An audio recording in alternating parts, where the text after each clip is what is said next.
Masquera Seimre Zimbabwe, welcome to our channel Zim Confessions and Deep Secrets. Kana kari kutanka kukuya panino channel, please don't forget to subscribe. Kana chingwa garo ka subscriber, don't forget to comment and share this video. Nasi mre Zimbabwe, takwigirai nyairu kupisa, nyairu kunetsa ma streets social media, ma citizens ari ku diaspora abuda achijamuka, achitaura iwo achiti they don't care about nyaya dziri kubuditswa, nyaya dzekuti they are breakings kumba kwa President Emmerson Mnangagwa zvakare nekudzimba dzevana vake. Since these things nenyaya dzekutorwa mafarms kwana Grace Mugabe, since these stories are meant to divert attention in citizens yekuti the elections were stolen. Ndofunga one of my Chamisa supporters abuda achitaura iwo achiti the Zimbabweans, it's time Zimbabweans rise pinda ma streets mure Zimbabwe, chinzi ma diasporians all protest against my elections akabirirwa zvikanzi vanhu vezanu-PF vakufumurana pachavo vega hanzi vakubuditsa evidence pachavo vega kuti my elections akarigwa, and chinzi this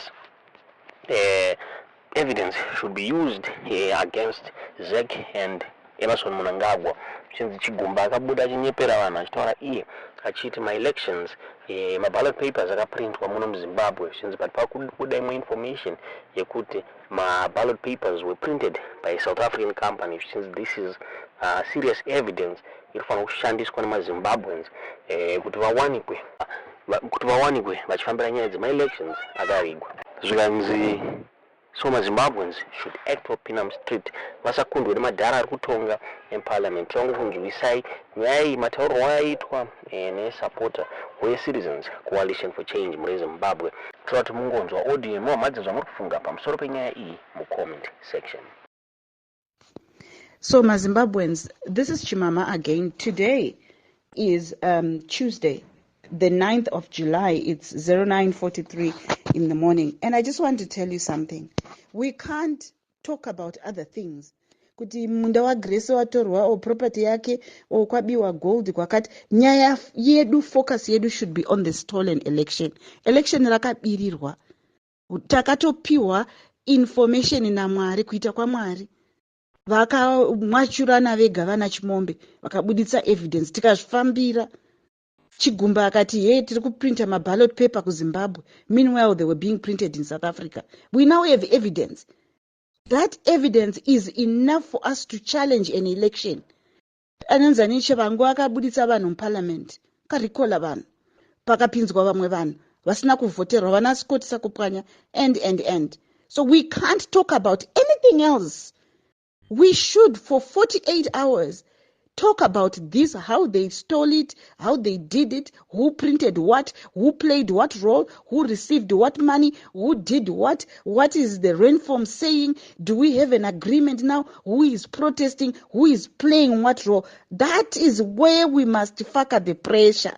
We must increase the volume. Ndo nyaya yakakosha izvonizvi kune SADC meeting kuZambia. Kune maZimbabweans ari kuprotesta kuZambia. We must be talking about that. Development ye protest iyoyo kana patangwa meeting yachona tiuye neuwandu hwedu. 5 million Zimbabweans can be on a space muchingochinjana mahost. That is the support that diaspora can give. Because kuZimbabwe vari kurohwa makumbo. Vanhu vari kusungwa, vanhu vari kupinzwa mumajere, vanhu havasi kupiwa mabail. Kuprotesta kwacho hazvisati zvava kuitika. Let us do an online protest. Mukauya muri 5 million, inga pakaitwa maspace emujolo munozara in your millions. Why can't we have maspace akawanda vanhu ankojedza vakaita space moenda ikoko muchikochinjana mahost ichiita wire talking about a stolen election, nyangwe call to action, nyangwe kupi, talk about that only. Vanhu vazive kuti tiri kukomplaina zvinoti kanyararaka tinenge tava kuindosa everything zviri kuitwa nana Chavangu. Tokundwa nemazidhara ari muparliament ereso, tokundwa nemazidhara ari kutonga ari kuma 80 something. We are doing this for our children. Hazvina basa kuti uri ku-opposition, uri kuZANU-PF, uri kupi. It's a national crisis. Election was stolen and it must be corrected. So kutanga kuti 1-1, that is what we want. President Idinga vave pa space vatiudze kuti election why vari kusapota Chivayo, vatiudze kuti why Chivayo ari kupuwa mari. watiudze kuti why mwana wavo ari kudeputy minister of finance kuriliswa mari ichibhadhara kuti maballot paper aprintwe, mari yowithdrawa yobviswa futi kubva kurenform yopiwa chivhayo. Why zviri kuitika izvozvo? Let's not talk about anything else. Let's talk about and challenge this election. Ndo pane rusununguko rweZimbabwe, because constitution inotaura kudaro kuti maballot paper paanoprintwa, information iyeyo must be public. Ma-opposition leaders must know. Ma-opposition leaders akaita court application, hakuna chakabuda. Saka it's now our responsibility to fight this. The Human Rights Watch yakola on the Southern African Development Community kuti itaure against crackdown on the opposition and civil society by the Zimbabwean Authority. Vachara ivo vachiti kubva 2017 apo President Emmerson Mnangagwa pavakaassume power in a military coup, and the government yacommit serious human rights violations in Zimbabwe. And they have showed that they are not willing to change. Zimbabweans are not willing to implement my reforms on my human rights, and my opposition members and the civil society activists vari kusakamba to violence, intimidation, harassment nerepression muri Zimbabwe and zvikunzi hazvina kumira mushe. Ndofunga the past year apo paitwa ma-elections pari kunzi pane ma-abductions akaitwa pamwe chete ma-several tortures ema-activists muri Zimbabwe. So the Human Rights Watch yasuggesta ichiri SADC ngaishandise this summit as an opportunity to address the deteriorating human rights situation in Zimbabwe, and they should press the Mnangagwa government kuti vanenge vachipedza this crackdown muri Zimbabwe. The opposition politics ndofunga vane nguva vachichema nekuabuswa kwavari kuitwa.